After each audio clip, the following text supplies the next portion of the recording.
What's up everybody, welcome to my shop. Today I'm going to show you how to build this sofa server table, and I'm going to show you where you can get the plans to build one for yourself, so please stick around to the end.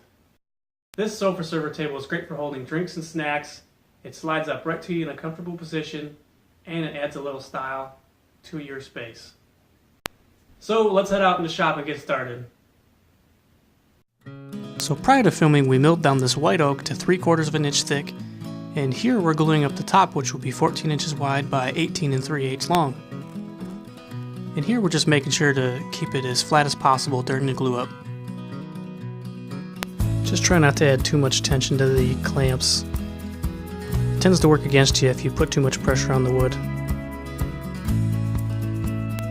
And with that panel set aside to dry, we can move on to the next step. So we ripped down our rails and stiles to 2 inches, and these are for the horizontal frames that make up the table. I'm putting a stopped groove that will hold the tongue from the stiles. Just make sure to go into the router table slowly and turn off the router before you pull up your piece. Just make sure you reference all your pieces on one face and be consistent with what you put against the router table fence, and all your grooves and your tongues should align in the end. In the vertical section that will hold the back panel, we'll get a groove directly through the entire piece. So here I'm just taking my time and running it through slowly.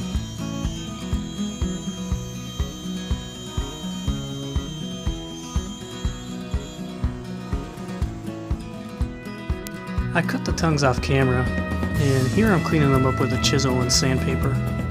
They were just a little too thick and needed to be shaved down just a little bit. This actually gives you the fit you want in the end, instead of it being too loose.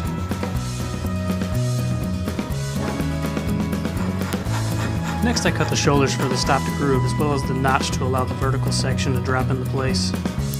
In the plans you'll actually notice that the tongue extends into the groove of that section. With this pole saw, I use my thumb to help align the saw vertically, and slowly you make a notch, and then when you get to a certain point you can feel the saw ready to go, and then you can continue down your line.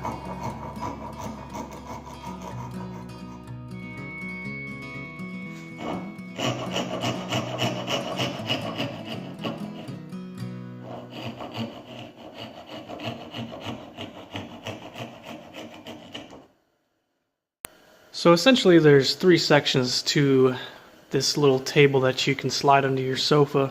You can see here, you got this section here, and the section above it is the same. Then you have the rear section with a panel inset into it, and then the top. So over here, this is the long section that receives the panel. And then these grooves here are what hold the top and bottom sections together when you glue them up. So right where you see these two meet, that's where that tongue and groove is on the edge. So there's the tongue that receives, or the groove I should say, that receives this tongue for the top and the bottom. And that's what those grooves are, there and there. So it's basically 3 main pieces, 3 main frames with these supports, which are these, and your top. And I still have to sand all this up. And this top has a 22-degree bevel on all sides. So how we made each piece is, first we ripped the lumber to 2 inches after we milled it up, and then we set a stop block up and cut these to make sure they were all the same lengths, so everything remained square. And then the next thing we did is we did the tongue and groove. Now this router table is not set up, I don't think, currently for this. But what we did is, there's a stopped groove here, and that's so you don't see the tongue and groove on the inside of the frame. So what we did was we set up a stop block, ran this in, and that created the groove.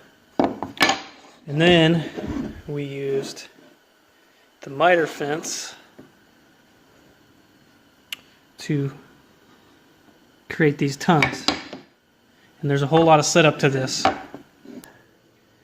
So when we did this tongue, we had to notch this because of this roundover from the spiral bit. Got to cut it back just a hair, and so we did that on these so that we get that to fit in there. So you'll see the tongue and groove from this side, but you won't see it from that side. Now another thing you have to do on the side that hooks into the tall piece with this extra tongue and groove section, this is the tongue that fits into that groove. But when you put these together, your tongue from the edge normally extends all the way out to here, but in order to get the frame of the tall section, the vertical section, you have to notch that out so the frame fits right in here where it's supposed to go.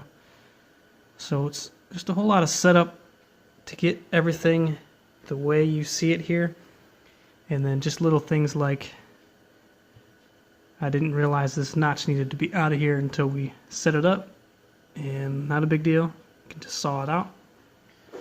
And then everything, as you see it here, is ready to be glued up, and you just want to make sure it's square.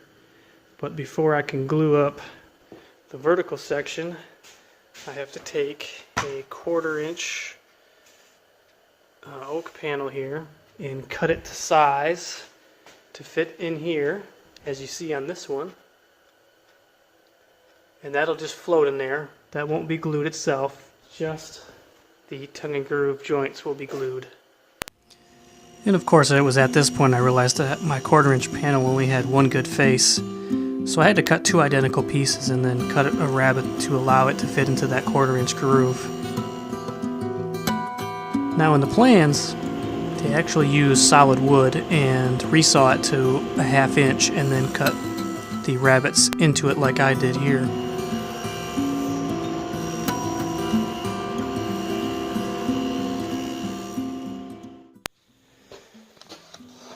Okay, so make sure you buy good 1/4 inch plywood with 2 sides. So you can see I had to cut a rabbet on both pieces in order for it to fit in my groove and to have 2 nice sides, because I got the cheap stuff.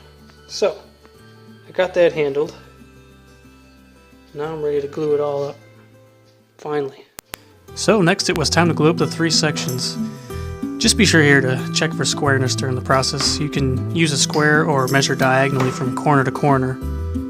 And once the measurement is the same, the piece is square. And what I was going for here is just enough glue. I was trying not to get a lot of squeeze out. And if you do, it's not a big deal. You can wipe it with a wet cloth. It just saves you from sanding a lot of glue in the next phase. Once you apply enough pressure to close the faces together, you really only want to give it maybe a 1/2 turn after that, and that's all the pressure you need.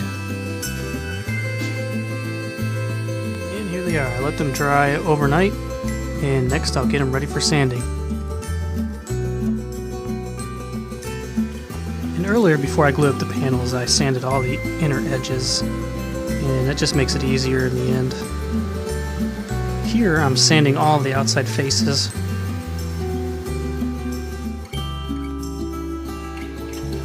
I started with 100 grit and moved down to 180 and then 220. You could also use a card scraper for the tabletop and get a really smooth finish there between the 2 glue joints. If you get any burn marks from the table saw, it's just going to take you a little bit longer to sand those off. You could also use a card scraper as well, and that should work very well.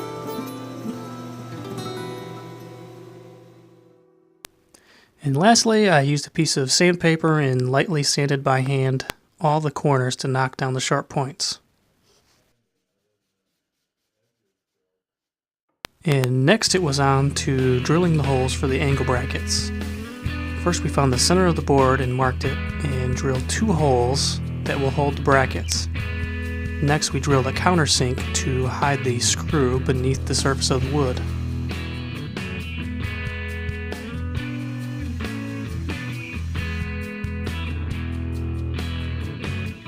And next we held the ankle bracket with a clamp, and we used a fine threaded screw, and we also added a little bit of wax to the threads, and this ensures hopefully that you won't pop off the screw head as it goes in. After getting the ankle bracket secure, we added glue to the joints of these 2 pieces here, and now we're checking for square before we tighten down the clamps completely.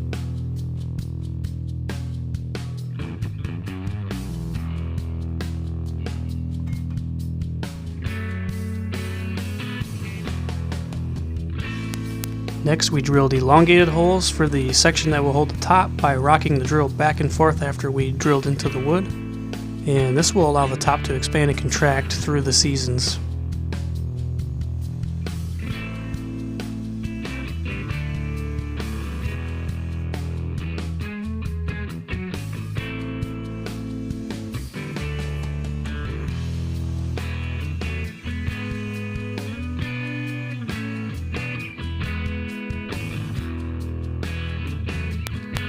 And lastly, we glued the last section onto the other 2. And again here, I'm adding as much and as little as glue as possible. And hopefully that would ensure no glue squeeze out on the inner corners, which would be difficult to clean up, especially after it dries.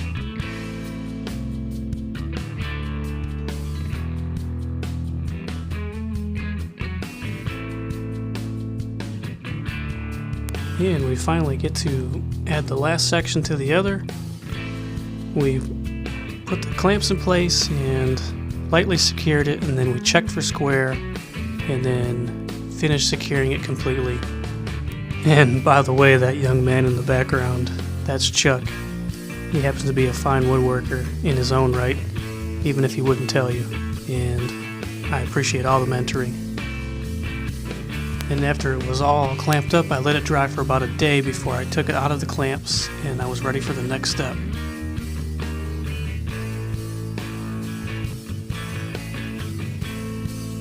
And it just happened to be -22 with the wind chill here in Michigan during this project. So sometimes you have to stain in your living room. I mean, as long as the project gets done, I guess, right? So here I'm using a gunstock stain, and after it dries you can finish it off with a few coats of polyurethane or wax. At the time of the video I had not finished that just yet, but I'm going to go ahead and call this thing complete and wrap this baby up. So that's it. Thanks for watching, everybody. If you want to build one of these for yourself, just keep in mind that the way I built it is slightly different from the plans that you'll find in the link in the description. And that's just because I didn't have them at the time and I was referencing one already built. So if you enjoyed this video, please give it a thumbs up, and if you're new to my channel, please subscribe for future videos and hit the bell notification in order to get notified of when I put out those videos. If you have any questions or comments, please feel free to leave them down below. I also have my links to my social media pages there, and I would love to interact with you guys there as well. So yeah, thanks for watching, and we'll see you next time.